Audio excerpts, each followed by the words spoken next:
Hello, my friend. Welcome. Happy February. This is Heather. This is the Back to Me podcast, and we are talking financial health, which is very great for this time of year because this is the time of year when the taxes are starting and the Christmas bills are in, and we're looking back and thinking, oh my goodness, what the heck? I'm going to do better.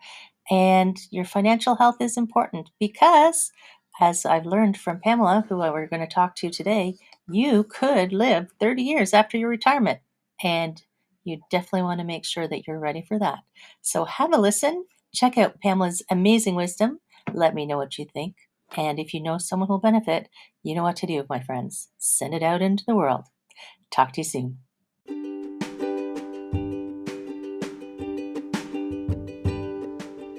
Hi, my friends. Welcome. This is the Back to Me podcast, and this is Heather, and I am super excited that you're here. You are going to hear some tips and some tricks and some ideas to help you live your happiest and healthiest self. I call it Back to Me because when you are taking care of yourself, back to me, then you can take better care of others, and we can all make the world a better place. This is Wellness Your Way, and I am super happy that you're here.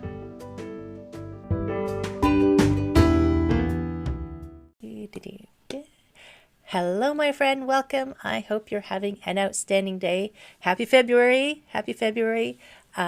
We are racing. Oh my gosh, we're racing through 2023. Feels like we just had New Year's, doesn't it? So today, another awesome human being is here having a conversation with me, and we're going to talk about how you could make 2023 pretty awesome by getting your financial house in order, getting your best financial health, right, Pamela? Yes, exactly. So today I am talking with Pamela Sams, a financial advisor type person. And welcome, Pamela. So good to see you. Yes, thanks for having me, Heather. It's a pleasure. My pleasure to see you. So let's just go right into it because the first thing I'm always super curious about is what drew you into being a financial advisor. It's not something typically people dream of when they're young. Yeah, it's not one of those things that are at the top of the people's list of professions. It's usually doctors, lawyers, that sort of thing. Right. And I rarely knew people who actually have that on the top of their list. Most people transition into having a career first, and then transition into being a financial advisor, and that's basically what happened to me as well. So, kind of, my undergraduate degree is actually in marketing and journalism, so that has a Wow. solid background. I wanted to go get an MBA, thinking I was going to also do marketing and then start taking a lot of the finance classes because you do have to have that with your MBA program. And uh,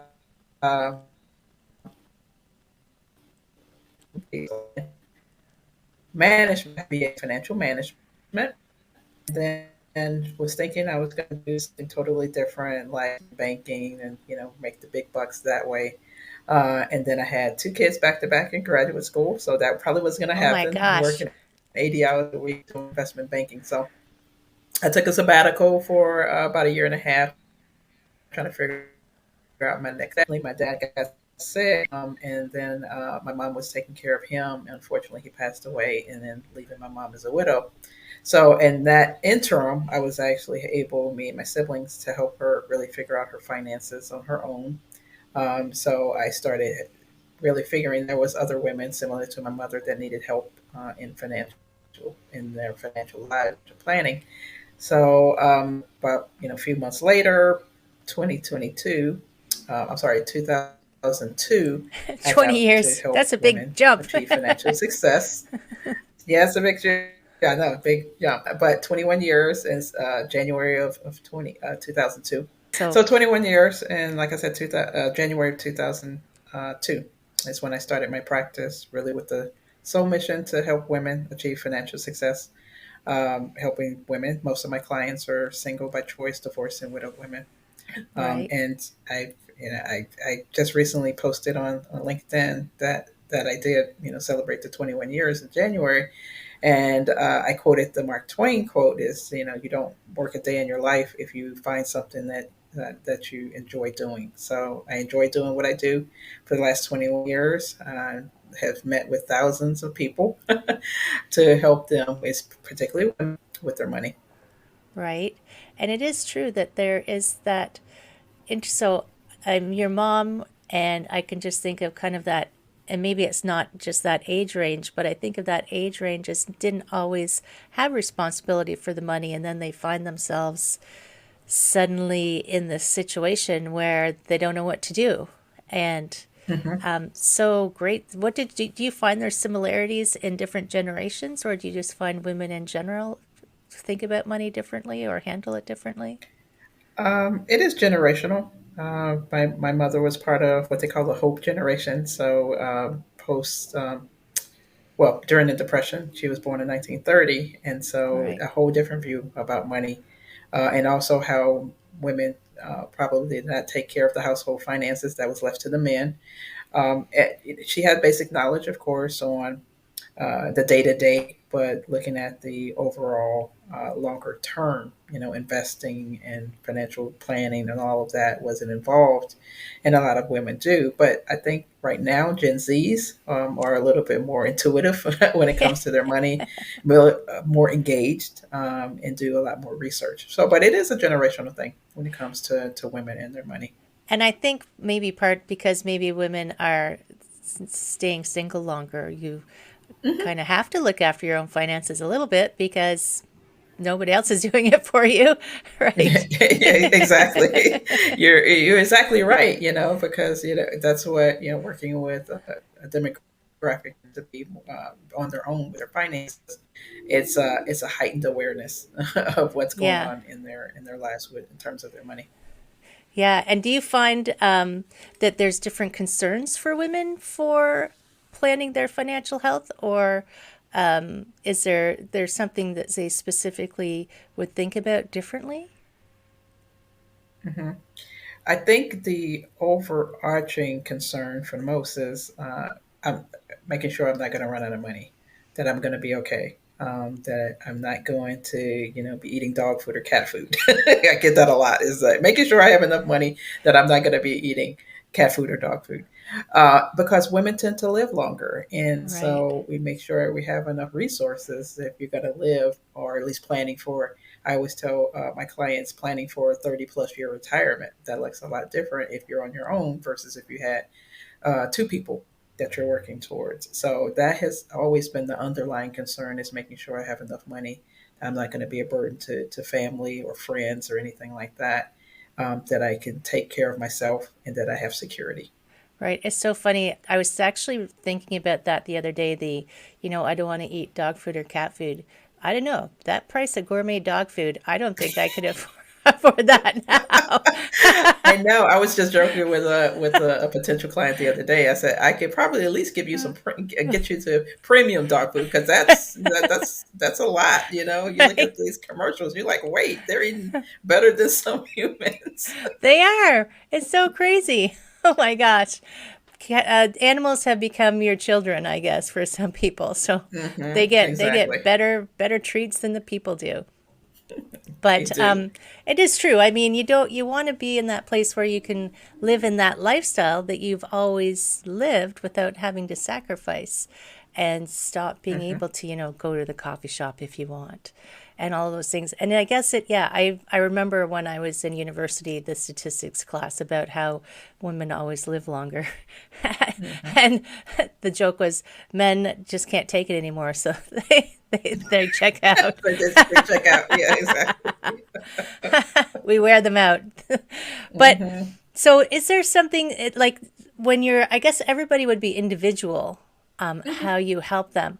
But there's, if someone is just starting or doesn't know where to start, where do they usually start helping them kind of get a handle of what their financials are and what's going on for them? Yeah, for the most part, you got to start from the basics, which is how much are you bringing in, and then how much is going out. A lot of times, people don't want to hear the dreaded B word, which is budget. But for the most part, and I don't like to use budget so much because it has some, I guess, negative connotation for people, because they think it's more of being deprived of something. So I like to use kind of financial roadmap, really understanding what are you earning, and then how much what you're spending money on, and that can be everything from the basics to like you said, the nice things you want to do, going to the coffee shops or buying things that you want. So I always go through a needs wants analysis with clients, telling them to put on kind of the old fashioned T chart. What do you actually need and what are your wants in your budget, and then really understanding if there's a way to reduce, eliminate um, something out of their budget that they don't need or out of their financial roadmap, so to speak. So that's really where you start with the basics. Is financial planning is fairly simple. Life planning with money matched to it. So what are you really? What are your resources? Making sure you are living within your means, and you're not overspending, because then that's where you get into trouble. So that's the Right. basics. Is really what do you have coming in? What are you spending? And then what that is, the difference between the two, hopefully it's a positive number. That's your margin. And then that's what you fund your financial goals with, the retirement, saving for a new house, your children, whatever the case may be. But that's kind of the first building block is really understanding cash flow management, what's coming in and what's going out. Right. I think sometimes people think budget, the word budget goes in the same category as the word diet. Yes, exactly. It's like, I'm being no, deprived of food. I'm being deprived of the things that I want with my money. So yes, right? it's the same category. Yeah. And it's, I mean, at some point, people don't always want to take a look at what where their money goes. People will complain, "Oh, I'm always broke. I have no idea why," but they won't take that step to look at it. Hmm. And I was actually running a webinar recently, and it was not just money that we were talking about, but I was mentioning it, or I said to them, quite honestly, if you don't take that time to really be honest with yourself and see where you are, then you can't change it, right? So it could be a bit traumatizing, I guess, if you realize where all your money is leaking out and you don't want to change. Hmm. So you can Yeah, always find a way yeah, to, it is. It's find a it. an awakening that Yes, you have, and I call it the ostrich syndrome. If you don't want to look at it, it won't get any better. You have to understand where things are, and then that's when you can start making adjustments or course correction. So either you're going to make more money, let's say if you're spending way more than you're earning, do I increase my income? Do I change careers where I can make more money? Or how do I look at the other side of the fence, which is how do I reduce what I'm spending money on?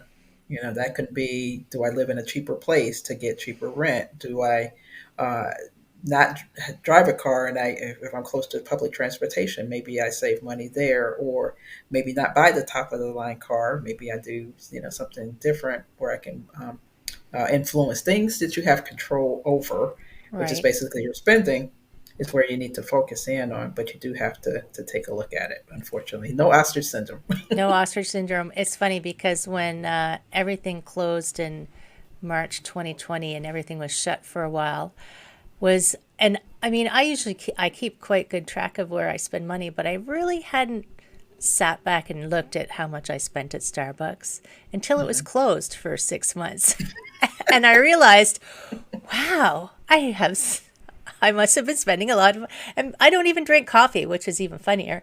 So, I mean, it's like sometimes, even when you're knowledgeable and if you don't take that time at least once a year to look and what you're doing and where it's going, you do have that ostrich syndrome. And Mhm. it's not even always on purpose. It can just be time is passing and you don't recognize kind of what's going on Mhm. and what's happening. Uh, Exactly. Yeah. And then looking at it, and some people are more visual. I do the exercise every year where I take a look at it. I use some really good budgeting tools where you're able to see nice pie charts, and then it'll tell you, like you said, how much you're spending on, Starbucks or coffee or getting your hair done or whatever. And then you'll see it big chunks out of your budget, and you go, oh my gosh. And then it becomes budgeting is an awareness tool first. yeah, So it's really looking at, okay, if I spent X amount of dollars on eating out, that's the one thing in everybody's budget that is notorious for people overspending, is really dining out. We become creatures of habit where we want to quick something. We eat out a lot, we dine out a lot. So that tends to be where people overspend. And so if it's an amount of money that you're spending monthly on it, $400 or $500 on dining out, maybe you cut that in half. Maybe I do $200. Not depriving yourself, but just understanding there could be a reduction in that, and then you can buy the rest with groceries and cook at home. But putting parameters, that's what I like to call it. Knowing and being aware, but also putting parameters around what you're spending. Right. And it's not like you're going to live the life of a hermit and never go out and have Exactly. fun. You Yes. just consciously, intentionally decide when you're going to do it. Yes. Have you ever looked at it? Because you mentioned that you look at what you're bringing in and what you're moving out, and then the rest is what you're going to put away. Have you ever looked at it? I've heard it talked about the other way around, the pay yourself first model, where hmm you take out, that's how much I'm going to put into my savings, and then the rest just has to make up the difference. hmm Oh yeah, yeah, yeah. Definitely looking at paying yourself first. Either through your retirement plans or having a systematic savings program where you're putting the money for a cash reserve to build up things for emergencies that pop up. So really carving that out first. And then, of course, anything left after that, you would allocate to your goals. But yes, that's a way to do it as well. Do you find people have a preference?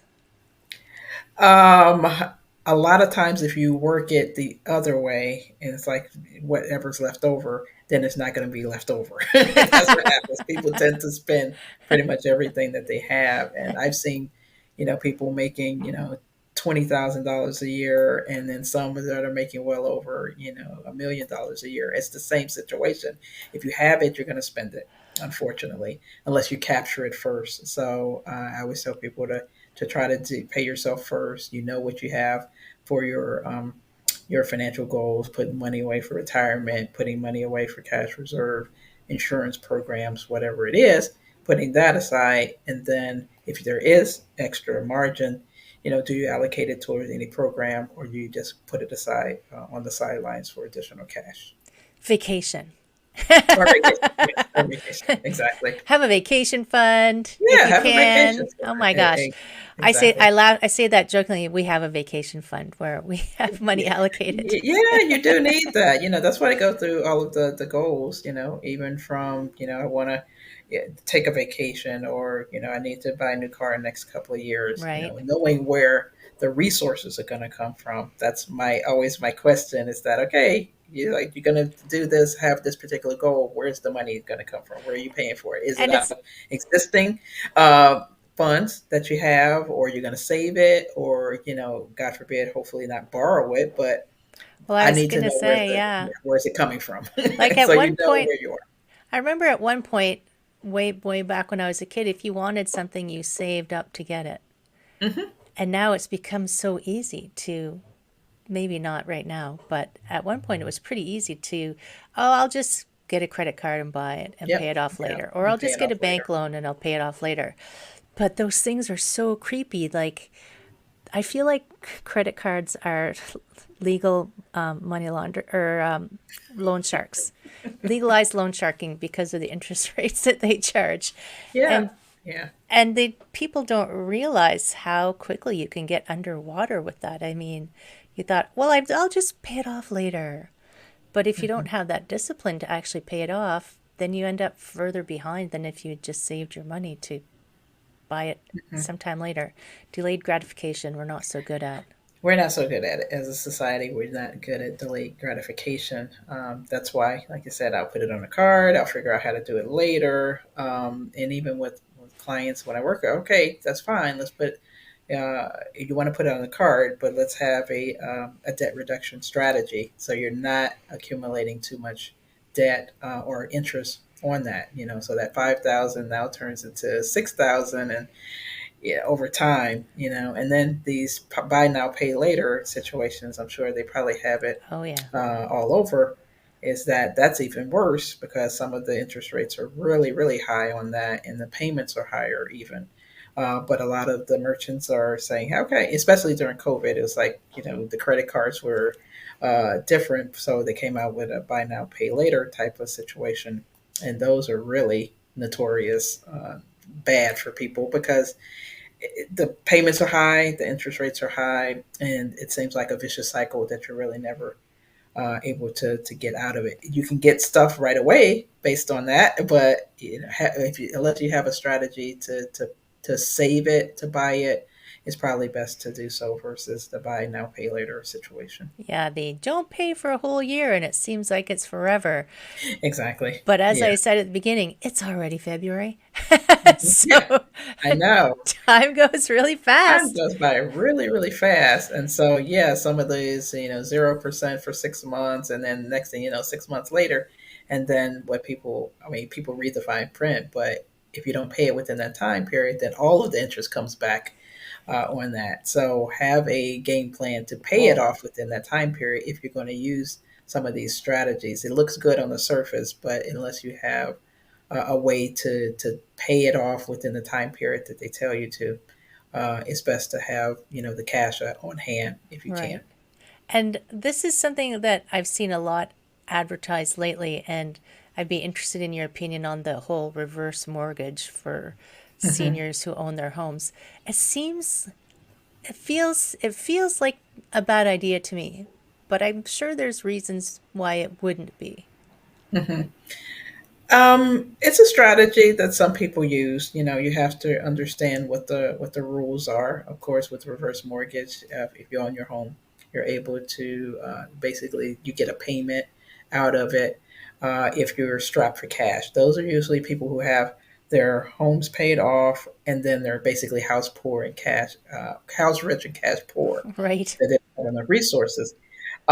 Just know at the end that the bank owns your home. So if there's any reason why your family or your loved ones want that property inside, to have the property, then a reverse mortgage probably would not be a good idea because at the end of it, you're not going to have the property available. You've gotten the payments out of it, but it's bank owned, or you have to buy it back from the bank, and that's not a situation you want to be in. But for people who may not have relatives that they're going to leave the property to, or there's no attachment to the property, Right. but you need immediate cash, then it may be a good thing. So it's really evaluate if it's best for your program. And of course, with anything, make sure you consult a financial professional and a tax professional on the implications of a strategy like that.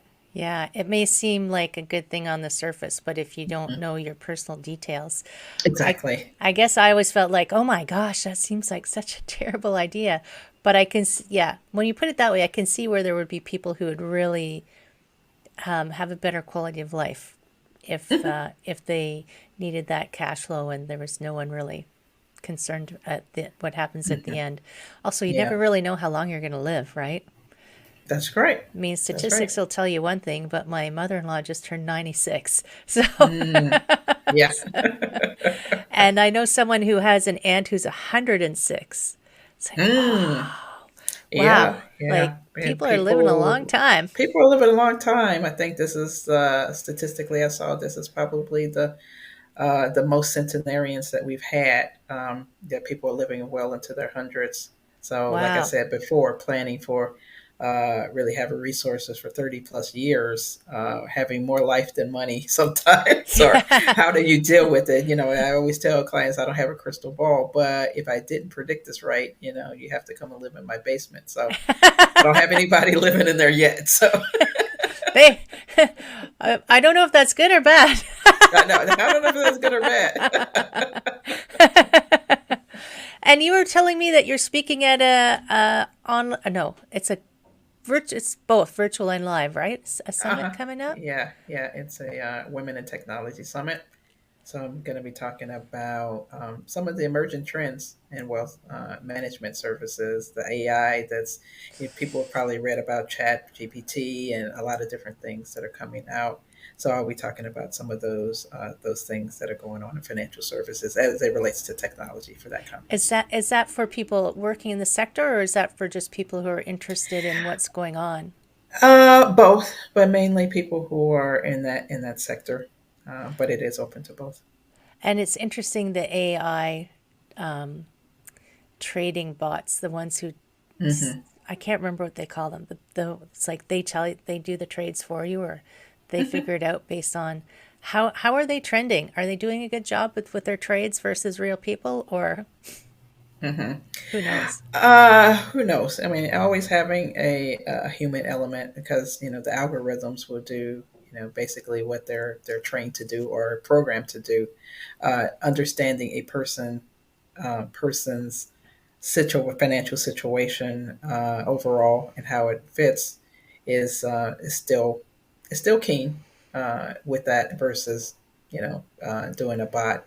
So I mean I know people have their opinions on that, but if you are really truly looking at a financial planning relationship, it's probably best to have maybe a combination where you're still having some human interaction that understands you as a person, Yeah. understand your financial needs, and then how does it apply to your investment strategy.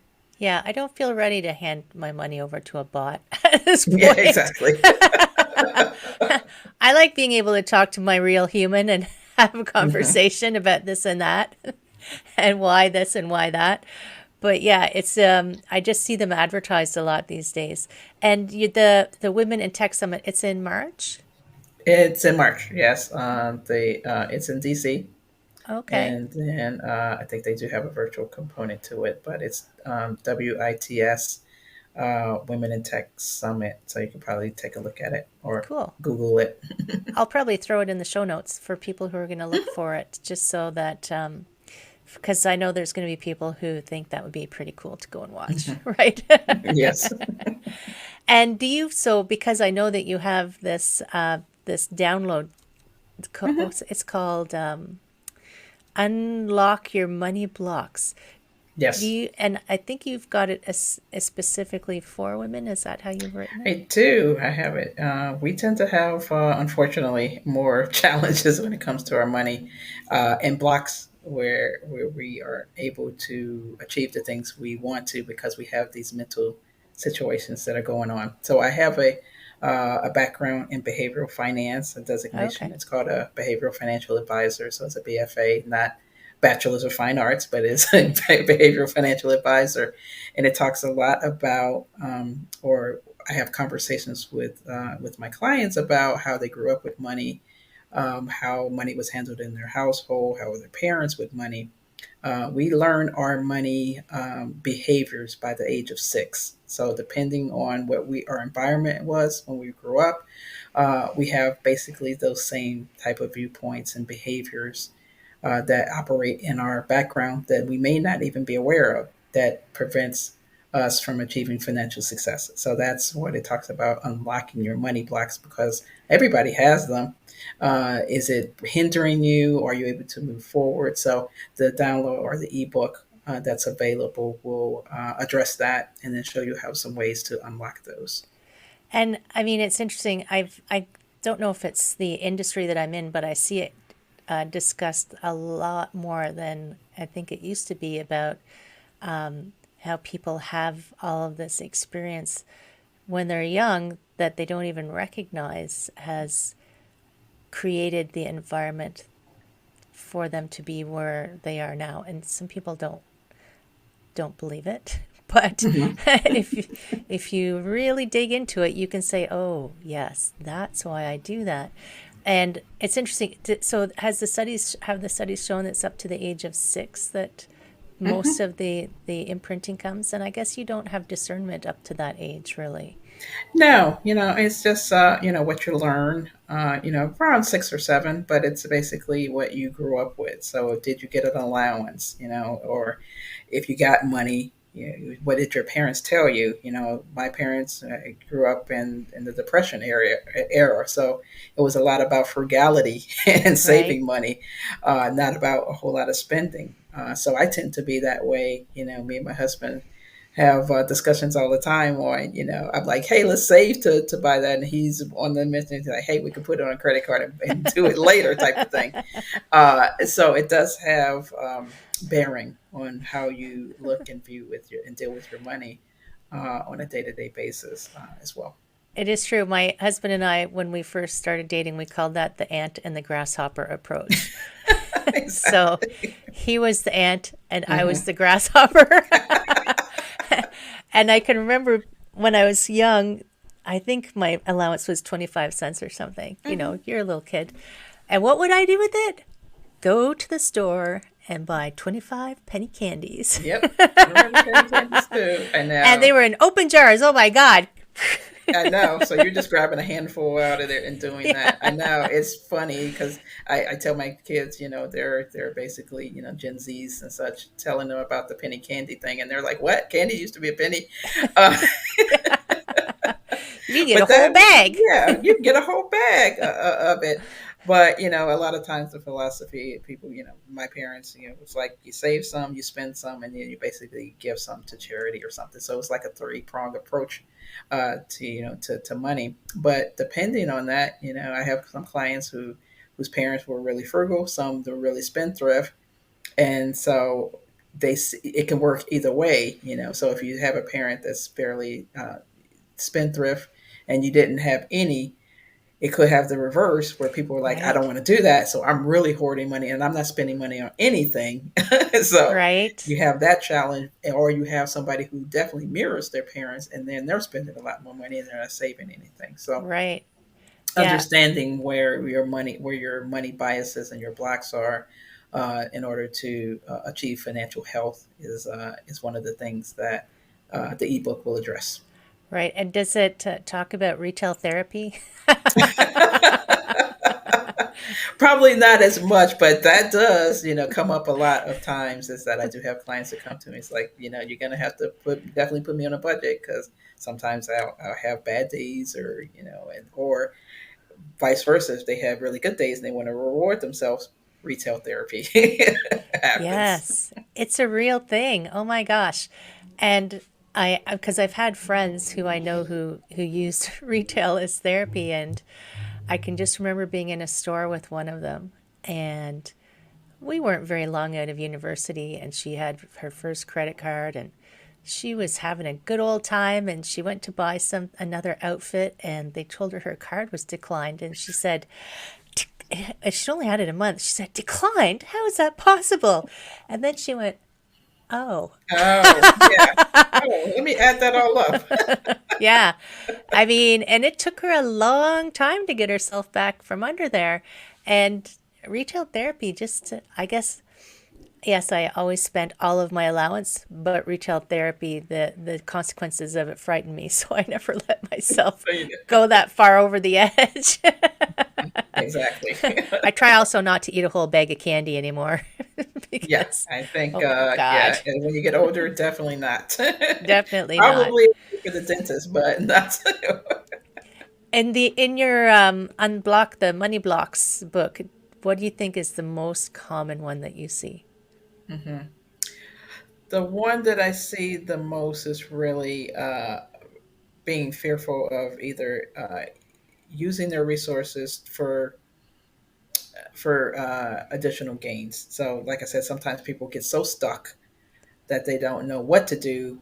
I call it an analysis paralysis, basically. Oh, right, So you know what you need to do, but you don't know where to turn, and so you don't do anything.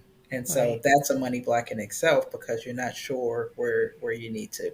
So really having professionals that you can work with that'll kind of help you through the money blocks, really, where you can understand what you need to achieve and then be able to execute and move forward with that.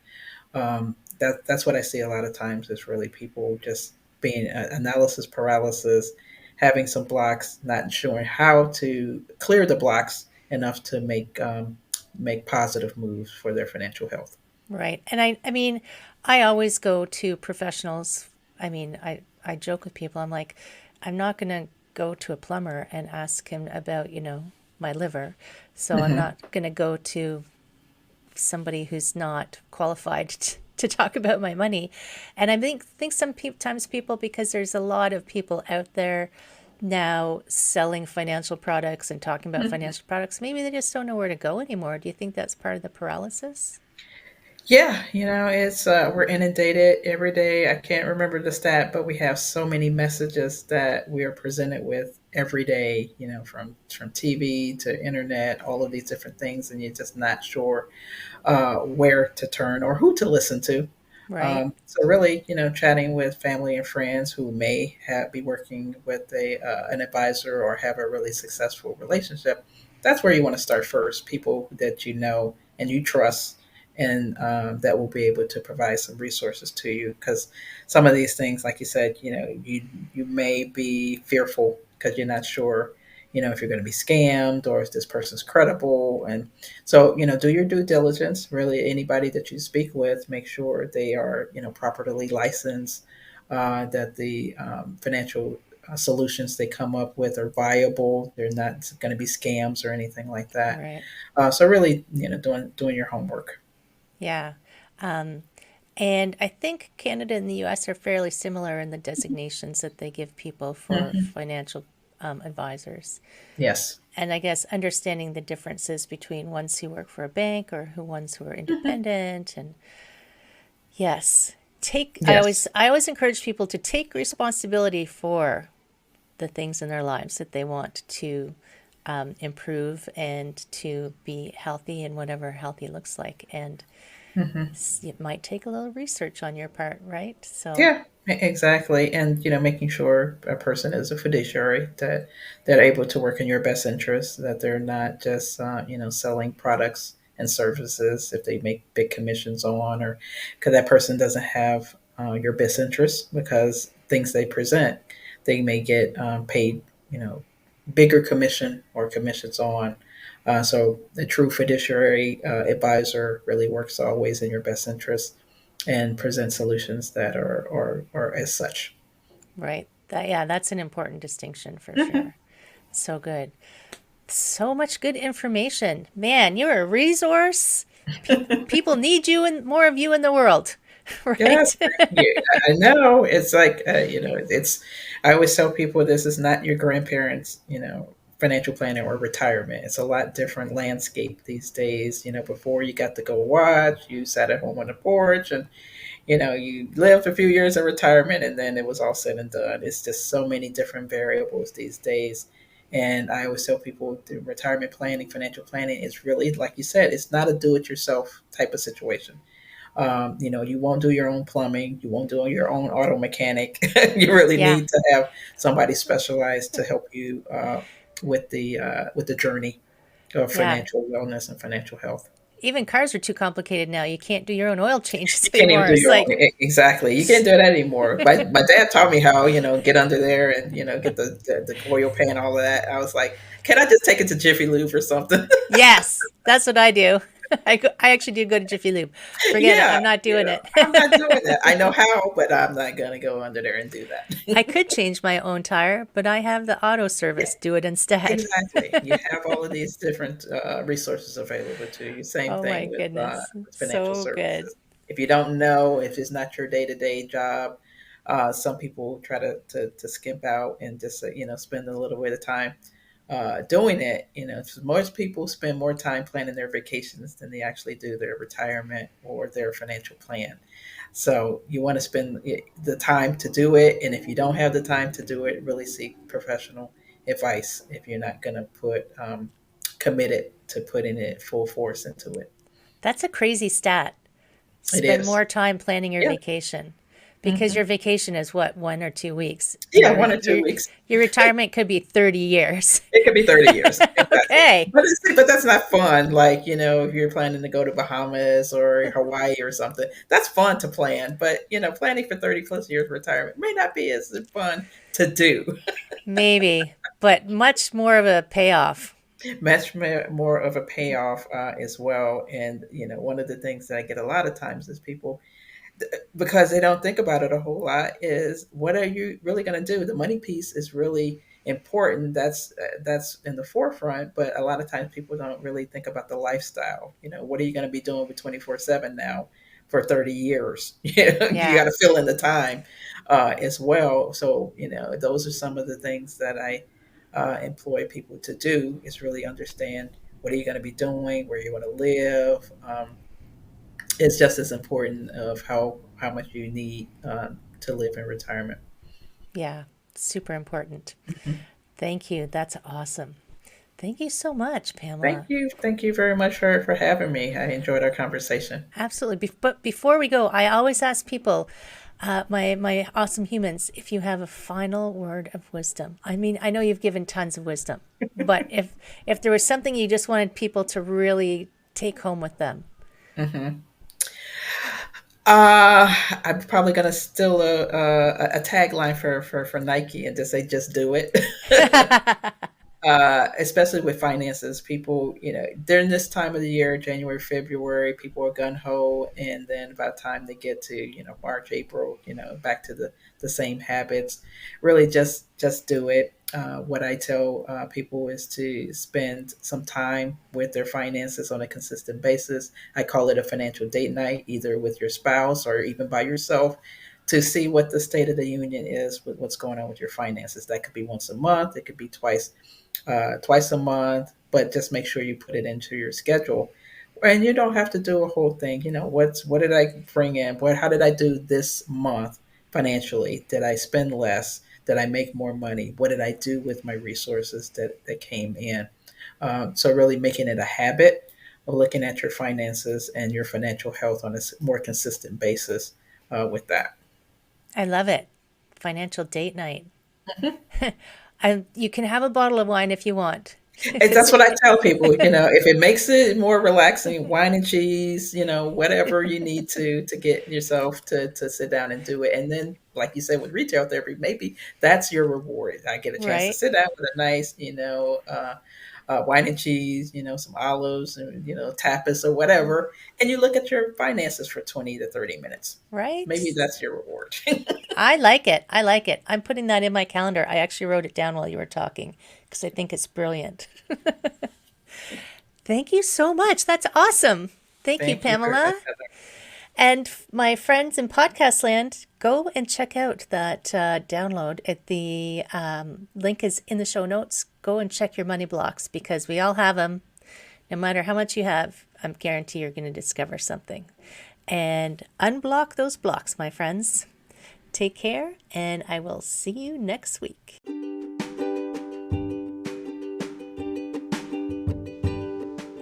Hi, my friend. Thanks so much for listening to this entire podcast.